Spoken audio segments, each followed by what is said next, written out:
ചെയ്യാനുള്ള അവരുടെ ഒരു മെന്റാലിറ്റിയും ഒക്കെ ഇതിനോടൊപ്പം നമ്മൾ മനസ്സിലാക്കേണ്ട കാര്യമുണ്ട്. പിന്നെ ഒരു ഫീൽഡിലും എക്സെപ്ഷണൽ ആയിട്ടുള്ള യാതൊരു സാധ്യതകളും ഇല്ല. ഒരുപാട് കുട്ടികൾ നഴ്സിങ്ങിനൊക്കെ പോകുന്നുണ്ട്. നഴ്സിംഗ് രംഗത്തൊക്കെ വലിയ സാച്ചുറേഷൻ വരും. കാരണം ഒരുപാട് സപ്ലൈ ആണ് നഴ്സിംഗ് രംഗത്ത് കൂടുന്നത്. അപ്പോൾ ഏറ്റവും കോമ്പീറ്റൻ്റ് ആയിട്ടുള്ളവർ മാത്രമേ തിരഞ്ഞെടുക്കപ്പെടുകയുള്ളൂ, അല്ലെങ്കിൽ നല്ല ഹോസ്പിറ്റൽസിലൊക്കെ ജോലി ചെയ്യാനുള്ള സാധ്യതകൾ ഉണ്ടാവുള്ളൂ. അല്ലെങ്കിൽ അവരൊക്കെ പോയിട്ട് ഏതെങ്കിലും ഹെൽത്ത് കെയർ ഹോമിലും അതുപോലെ എൽഡർ കെയർ ഫെസിലിറ്റിയിലും ഒക്കെ ജോലി ചെയ്യേണ്ടതായിട്ട് വരും. അതൊന്നും അവരുടെ ഒരു ആഗ്രഹത്തിന്റെ ഭാഗത്തു നിന്ന് നോക്കുമ്പോൾ ഒരിക്കലും അതൊരു സബലമായ കാര്യം ആയിരിക്കില്ല. അപ്പൊ അവരെല്ലാം ആഗ്രഹിക്കുന്ന വലിയ വലിയ ഹോസ്പിറ്റലൊക്കെ ജോലി ചെയ്യാൻ പറ്റണമെന്നുള്ളതാണ്. പക്ഷെ അതിന് വലിയ എഫേർട്ടുകൾ വേണ്ടിവരും, വലിയ കോമ്പീറ്റൻസി വേണ്ടിവരും. അതിന് ആ പ്രൊഫഷനോട് വലിയ ഇഷ്ടവും ആഗ്രഹവും ഒക്കെ ഉള്ളവർ മാത്രമേ അതിന് പോയാൽ മതി. ഏത് ഫീൽഡിലും അങ്ങനെയുള്ളവർ പോയാൽ മതി. പിന്നെ ഏതെങ്കിലും വിദേശ രാജ്യത്ത് എന്ന ഒരു കോഴ്സ് പഠിച്ചാൽ വലിയ സാധ്യതകൾ കിട്ടുമെന്ന് പല കുട്ടികളും വിചാരിക്കുന്നുണ്ട്. ഞാൻ എല്ലാ കുട്ടികളോടും പറയുകയാണ്, പേരൻസിനോടും പറയുകയാണ്, അവിടുത്തെ ടോപ്പ് യൂണിവേഴ്സിറ്റിയിൽ പോയി പഠിക്കേണ്ടതാണ് ഒന്നാമത്തെ കാര്യം. രണ്ടാമത്തെ കാര്യം, ഓരോ രാജ്യത്തെയും നീഡ് എന്താണെന്ന് കൃത്യമായിട്ട് മനസ്സിലാക്കിയിട്ട് വേണം കോഴ്സുകളൊക്കെ തിരഞ്ഞെടുക്കാൻ. നമുക്കിഷ്ടമുള്ളതും പഠിച്ചുകൊണ്ട് അവിടെ ചെന്ന് കഴിഞ്ഞാൽ നമുക്ക് ആ വലിയ സാധ്യതകളൊന്നും ഉണ്ടാവില്ല. ഒരുപാട് കുട്ടികൾ വിദേശ രാജ്യത്ത് ചെന്ന് അവിടെ കിടന്ന് സ്ട്രഗിൾ ചെയ്യുകയാണ്.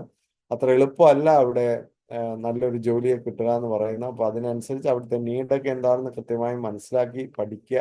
നമ്മൾ എന്തെങ്കിലും ഫാൻസി കോഴ്സുകളൊക്കെ പഠിച്ചിട്ട് അവിടെ ചെന്ന് കഴിഞ്ഞാൽ അവിടെ അതിനൊന്നും നീഡ് ഉണ്ടാവില്ല. പിന്നെ ഈ വിദേശ രാജ്യത്ത് ഒരു ഗ്രാജുവേഷൻ പ്രോഗ്രാം ചെയ്യുന്നത് പലപ്പോഴും നിങ്ങൾക്ക് നഷ്ടമായിരിക്കും. കാരണം വിദേശ രാജ്യത്ത് ഗ്രാജുവേഷൻ പ്രോഗ്രാം ഒക്കെ ചെയ്ത് കഴിഞ്ഞാൽ വരുന്നൊരു കുഴപ്പം എന്താണെന്ന് ചോദിച്ചാൽ അത് വലിയൊരു എക്സ്പെൻസ് ആണ്. കാരണം ഗ്രാജുവേഷൻ എന്ന് പറയുമ്പോൾ 3 to 4 years നിങ്ങൾ സ്പെൻഡ് ചെയ്യണം. അപ്പൊ അത്രയും കാലം ഫിനാൻഷ്യലി നിങ്ങൾ അവിടെ ചെലവഴിക്കുമ്പോൾ അതൊരു ഹ്യൂജ് കോസ്റ്റ് ആയിട്ട് മാറുകയാണ്. നേരെ മറിച്ച് നിങ്ങൾ ഇന്ത്യയിൽ വന്ന് ഇന്ത്യയിലെ പ്രമുഖമായ കോളേജുകളിലൊക്കെ പഠിക്കുകയാണെങ്കിൽ അതിൻ്റെ ഒരു 1/4 എക്സ്പെൻസ് കൊണ്ട് നിങ്ങൾക്ക് വളരെ ഡീസൻ്റ് ആയിട്ടുള്ള എക്സലൻ്റ് ആയിട്ടുള്ള സെയിം ക്വാളിറ്റിയുള്ള കോഴ്സുകൾ പഠിക്കാനായിട്ട് സാധിക്കും. വ്യത്യാസം എന്താണെന്ന് ചോദിച്ചാൽ ഇന്ത്യയിൽ കുറെ കൂടെ സിസ്റ്റമാറ്റിക് ആയിട്ട് പഠിക്കണം. അവിടെ ആ സിസ്റ്റമാറ്റിക് സ്റ്റഡിയും കുറവാണ്. മാത്രമല്ല അവിടെ ജോലി ചെയ്തുകൊണ്ടൊക്കെ പഠിക്കുന്നതുകൊണ്ട് പലപ്പോഴും പഠിക്കാനുള്ള ക്വാളിറ്റി ടൈം കുറയുന്നു. അത് കാരണം പഠിത്തം തോക്കാനുള്ള സാധ്യതകളും അതുപോലെ അത് അവിടെ വളരെ മീഡിയോക്കർ ആയി പോകാനുള്ള സാധ്യതകളും ഒക്കെ ഒത്തിരി കൂടുതലാണ്. അതുകൊണ്ട് ഗ്രാജുവേഷൻ പലപ്പോഴും ഇന്ത്യയിൽ ചെയ്തിട്ട് ഒരു ഹയർ സ്റ്റഡിക്കൊക്കെ വിദേശത്ത് പോകുന്നതുകൊണ്ട് കുഴപ്പമില്ല. ഇനിയും നിങ്ങൾ സ്മാർട്ട് ആണെങ്കിൽ നിങ്ങൾക്ക് ഇന്ത്യയിൽ നിന്ന് തന്നെ വിദേശ രാജ്യങ്ങൾ അംഗീകരിച്ചിട്ടുള്ള എല്ലാ വലിയ കോഴ്സുകളും ഇന്ത്യയിൽ നിന്ന് കുറച്ചുകൂടെ ലാഭകരമായിട്ട് പഠിക്കാൻ സാധിക്കും. കാരണം ഇവിടെയും വളരെ എക്സലൻ്റ് ആയിട്ടുള്ള പിന്നെ ഓപ്പർച്യൂണിറ്റീസ്, കോളേജസ്, യൂണിവേഴ്സിറ്റീസ് എല്ലാം ഉണ്ട്. അതുകൊണ്ട് നിങ്ങൾ പിന്നെ പല കുട്ടികൾക്കും പല പേരൻസിനും ഒക്കെ ഇന്ത്യ എന്തോ മോശമാണ് എന്നൊക്കെയുള്ള ഒരു ധാരണയുണ്ട്. അതൊക്കെ ഒരു മാർക്കറ്റിങ്ങിന്റെ ഭാഗമായിട്ടുണ്ടാകുന്ന ചില കാര്യങ്ങൾ മാത്രമാണ്, അത്ര മോശമൊന്നും അല്ല. കാരണം ഇവിടെ പഠിക്കുന്ന കുട്ടികളൊക്കെ എങ്ങനെയാണ് എക്സൽ ചെയ്യുന്നതെന്ന് കഴിഞ്ഞ ഒരു 25 വർഷമായിട്ടെങ്കിലും ഇരുന്ന് കണ്ടുകൊണ്ടിരിക്കുന്ന ഒരാളാണ്. ഇന്ന് ലോകത്തിലെ എല്ലാ വലിയ വലിയ ജോബുകളിലും നമ്മുടെ കുട്ടികൾ എത്തുന്നു. അവർക്ക് വളരെ ഈസി ആയിട്ട് അവിടെയൊക്കെ പോയി വലിയ നേട്ടങ്ങൾ കൈവരിക്കാൻ സാധിക്കുന്നു. ഇന്ത്യയിൽ നിന്നുള്ള പ്രൊഫഷണൽസ് ലോകത്തെ എല്ലാ രാജ്യങ്ങളിലും വളരെ പ്രിഫേർഡ് ആണ്. ഇന്ത്യൻ എഡ്യൂക്കേഷനെ കുറിച്ച് വിദേശ രാജ്യത്ത് വളരെ മതിപ്പുണ്ട്. കാരണം എന്താണെന്ന് ചോദിച്ചാൽ ഇന്ത്യയിലെ സ്റ്റഡി എല്ലാം വളരെ സിസ്റ്റമാറ്റിക് ആണ്. ഇതിനെതിരെയുള്ള ഒത്തിരി പിന്നെ പ്രചരണങ്ങൾ നടക്കുന്നുണ്ട്. പക്ഷെ ആ പ്രചരണങ്ങളുടെയൊക്കെ അകത്തോട്ട് കയറി അതിൻ്റെ ഇന്റൻഷൻസ് നോക്കുമ്പോൾ മനസ്സിലാവും ഇതൊക്കെ ചില മാർക്കറ്റിങ്ങിന്റെ ഭാഗമായിട്ട് നടത്തുന്ന കാര്യങ്ങളാണ്. യാഥാർത്ഥ്യം അതൊന്നും അല്ല.